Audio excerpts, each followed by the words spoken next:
Продолжуваме со Македонија денес. Секогаш сме среќни кога во нашето студио се пријателите од Просветно дело, местото каде што можете да ги најдете најдобрите изданија пред се кога се во прашање вашите најмили и вашите деца на интересен и на убав начин, не само да се забавуваат и да бидат креативни, туку и да учат нови и нови нешта. За тоа се тука целиот тим на Просветно дело, луѓето кои што се стручни да ги одберат вистинските содржини за своите читатели.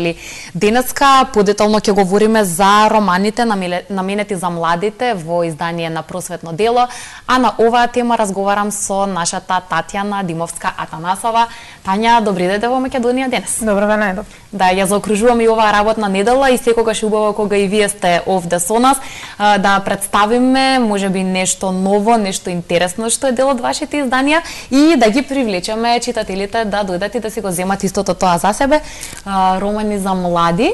Дали може да се каже дека овие изданија се помеѓу бараните изданија во Просветно дело, односно дека и младите сакаат да читаат романи? Младите секако дека сакаат да читаат романи, особено што се моćни активни на интернет и следат се што е ново интересно во светот, а продукцијата за млади бележи нови трендови кога станува збор во концепирањето на овој жанр. Последнава деценија изданијата за млади бележат огромен подем во светските издавачки куќи, бидејќи продаваноста бележи рекордни цифри кои што се граничат со десетици милиони. Одредени големи издавачки куќи решија да направат посебни издавачки куќи кои што ќе се занимаваат само со изданијата за млади, затоа што овие изданија буквално летаат од полиците на издавачките куќи. Станува збор за тиражи од 10 до 50 милиони изданија, значи продадени книги. Постојано се појавуваат нови поджанрови во оваа литература. Навистина е во подем и дури ја засенува останатата литература која што е за возрастни и за деца. Затоа што се обновуваат некои стари приказни во нови формати, но и се завлегува во некои метафизички свет, значи не излегуваат малку од границите на нормалното, па така последниве години апсолутен хит во литературата за млади се изданијата од жанрот паранормално и жанрот дистопија.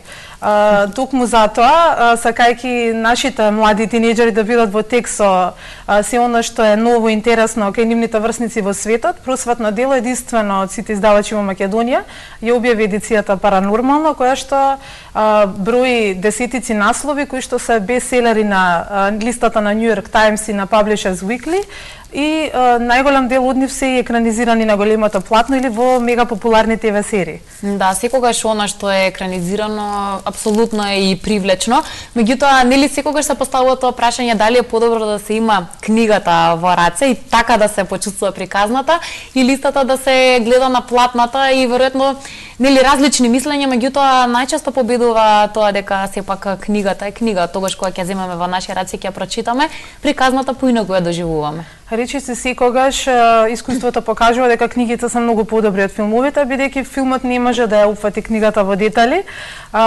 Секогаш се издвојуваат одредени сегменти, па има тука адаптации, доработка на сценариото базирано на книгата, така што за оние кои што имаат навика да читаат, книгата е секогаш подобар избор.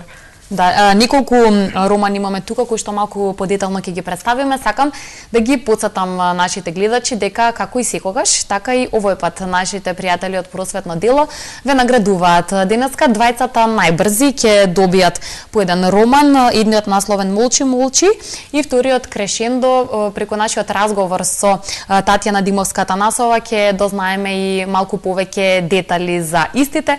Ги отвараме телефонските линии, веќе ги гледате испишани на нашите екрани, па ги очекуваме и вашите јавувања.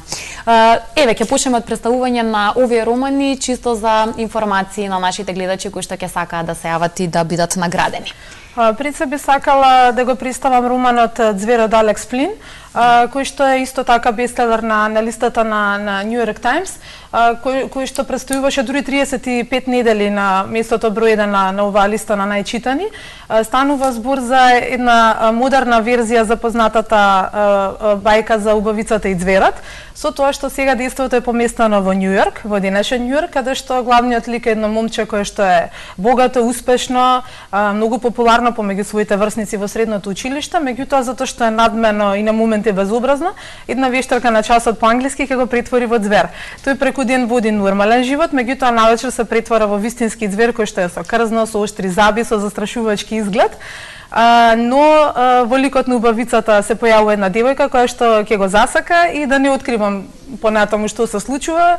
Во нели центарот на вниманието е нивната љубовна приказна и дали таа ќе успее да го преобрази ѕверот во ова момче да стане нели нормален тинеџер. Инаку овој филм беше екранизиран нели пред неколку години, беше вистински блокбастер, така што најтопло го препорачувам на сите тинеџери да го прочитаат, бидејќи навистина станува збор за исклучителен роман. Да, се надевам дека ќе биде интересен за нив со сето она што го содржи, како што рековме, да, бил доволно интересен за да биде и екранизиран, па еве зошто да го немат во своите раце. Спомена тинеџери, но генерално може ли да зборуваме за возрастна граница на читателската публика кога се во прашање овие романи? Она што е многу интересно, иако овие романи се наменати за тинеџерите, меѓу оние малку повозрастните кои што американските издавачи ги класифицираат како young adults, границата на интерес на читателите за овие романи се поместува така што просечната возраст е од 18 до 32 години. Значи овие приказни се интересни за малку повозрастните читатели. Тоа значи дека можат и тие да ги земат во своите раце, а секогаш можеме добра книга и добар роман и да подариме некому или најпосле самите да избереме за себе. Веќе ги имаме нашите гледачи кои што чекаат на линија и кои што ќе бидат наградени. Добар ден за првиот. Дали се слушаме? Добар ден, се слушаме, овде Весна од Скопје. Весна, голем поздрав до вас и благодариме што не следите. Да, намалете го само малку тонот на вашиот телевизор за подобро да се разбереме. Поздрав и до вас, овака пријатно друштво, секогаш со добра книга. Да, ви благодарам многу. Дали би дале можеби некој коментар за романите на Просветно дело, дали и вие сте прочитале некој од нив или во конкретно оваа ситуација за кого ќе биде наменет во овој роман кој што ќе го добиете?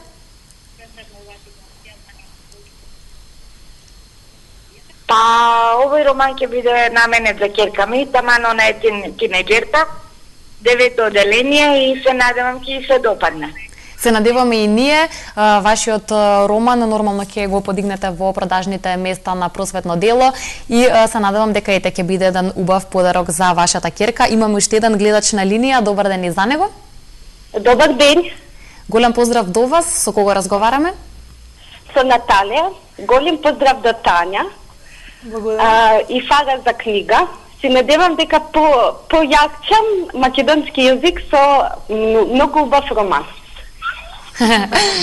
Ви благодариме многу и вам за вклучувањето и вие сте добитничка на еден од овие романи. Она што и да сакам да прашам кога веќе јазикот се спомена, секогаш нешто многу важно се и самите преводи, начинот на кој што сето ова е спакувано, па како нели и досега какви се коментарите, какви се реакциите, голем дел од овие книги во оригинал нели имаат и жаргони и така натаму, меѓутоа преводот во секој случај е навистина многу важен. Дефинитивно, ние во Просветно дело имаме комплетни редакции и тимови кои што работат на романите и за деца, и за млади, и за возрастни. Исклучително внимание се посветува на квалитетот на преводот, се внимава да се доловат сите нијанси и овие романи да не изгубат ништо од нивното оригинално значење, да бидат пренесени во суштина на најдобар можен начин. Освен тоа се внимава и на самиот македонски литературен јазик и на лектурата. Значи, буквално работиме сето тоа да биде на највисоко можно ниво и конкретно досега речиси да сме немале никакви забелешки во тој контекст, особено кај романи кои што се специфични, врзани за одреден сленг, за одреден жанр или за одреден културолошки контекст. Да, понекогаш не е едноставно, меѓутоа тука се стручните лица и стручниот тим кој што се грижи за сето тоа. Уште неколку романи кои што денеска ги донесовте, имаме уште неколку минутки, но да ги представиме и останатите. Само накратко како нашите гледачи да бидат инспирирани да добијат желбата да ги земат во свој ред. Ќе кажам збор два за романите кои што ги доделивме пред малку. Значи станува збор за серијалот Волчи Молчи и Крешендо од Бека Фицпатрик, уште едни бестселери на овие познати светски листи за литература. Овој пат, за разлика од вампирските приказни во првиот серијал, станува збор за љубовна приказна помеѓу главниот лик Нора Греј, која што учи во едно средно училиште и која што воопшто не планирала да има романтична врска.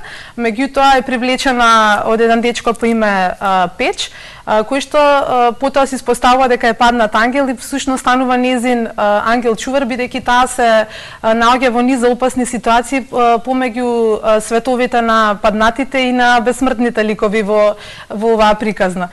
Во второто продолжение Печ се оддалечува од неа и таа ќе биде привлечена од едно друго момче Скот. И каков ќе биде исходот на крајот останува на читателите да откријат. Да. И третиот серијал за кој што би сакала да кажам нешто накусо, нели тоа се вампирските дневници, кои што бележат рекордна продаваност изминатава деценија. Продадени се во околу 50 милиони примероци во светски рамки. Тој е познат серијал кој што одеше како телевизиска серија, па доби своја филмска верзија. Станува збор за ривалството помеѓу двајца браќа околу убавата Елена. Тие постоеле како луѓе уште во времето на Ренесансата, меѓутоа исто така биле заљубени во една девојка, откако ќе ја препознаат во денешен контекст таа девојка во Елена, нивното ривалство повторно се активира, тие се вампири и сега останува на читателите да откријат кој од нив ќе успее да ја привлече Елена и дали таа ќе доживее преобразување во вампир. Интересни приказни, како што кажа, познати на меѓународната читателска, односно книжевна сцена. Задоволни ли сте колку тука кај нас се истите барани? Дали ова што го донесовте денеска е можеби помеѓу најбараните романи кај вас во просветно дело? За оваа читателска публика, за жал, кај нас нема голем избор на романи и мислам дека направивме одлична работа што ги донесовме овие уште десетици други изданија кај нас, бидејќи навистина постои голем интерес. Дел од нив представивме во изминатите неколку емисии кај вас. Станува збор и за серијалот Паднати, кој што токму во моментов ќе има светска премиера на истоимениот филм базиран на овој роман. Значи ги правиме сите напори уште повеќе да популаризираме оваа литература кај младите, да носиме нови наслови кои што се интересни кај нив, не само од овој жанр, туку и од жанрот дистопија, чиклит или онаа литература намената за девојките. Така што задоволни сме од работата што ја завршивме во овој контекст и сметаме дека има уште многу простор да се анимира младата читателска публика, бидејќи акцентот кај повеќето издавачи или на децата или на возрастните, и нашата идеја е да ги задоволиме и читателските вкусови на младите читатели. Што не се сомневам дека ќе успеете во тоа е вашата работа и навистина секогаш во најдобро можно светло си ја работите. На самиот крај на нашиот разговор секогаш сакаме и не забораваме да ги споменеме и детските списанија. Веќе нели најмладите, оние кои што се дел од образовниот процес, имаат можност да ги земат во своите раце. Па како сте задоволни околу реакциите и изгледот на новите нели изданија на Росица, Наш свет, списанијата за деца? Секогаш настојуваме да одиме скалело погоре кога станува збори за визуелниот изглед, но и за концептот на овие списанија. Нашите тимови кои што работат на овие списанија постојано се прошируваат. Идејата ни е да ја следиме наставната програма, да понудиме информации и содржини кои што се плюс, кои што ќе бидат корисни, кои што ќе бидат интересни, да ги привлечеме децата и тие да учествуваат во креирањето на овие списанија, но и да им олесниме на наставниците во обезбедувањето дополнителни ресурси во нели реализацијата на наставната програма. Правиме спој помеѓу убавото и корисното, има многу забава, многу интересни информации, актуелности, но и многу литература за оние кои што нели имаат недостаток од материјали по предметот македонски јазик, но и сите оние други кои што ги работат во училишта. Ете, како и секогаш, голем број на интересни, убави, позитивни информации. Секогаш сме среќни, секогаш ни разубавувате емисијата, тогаш кога вашите представници, вие сте дел од Македонија денес. Тања, ти благодарам многу и за денешното гостување и со нетрпение ве очекуваме повторно во рамки на Македонија денес веќе следната недела. Ми беше задоволство, убав викенд на вас и на сите ваши гледачи. Благодарам многу. Просветно дело, местото каде што можете да ги најдете најдобрите изданија, се надевам дека тоа веќе добро го знаете. Оние кои што ги добија подаруците, истите ќе ги чекаат во продажните места на Просветно дело. Време и за нашата последна тема, ќе направиме кратка пауза, а потоа завршуваме и го заокружуваме и денешното издание на Македонија денес.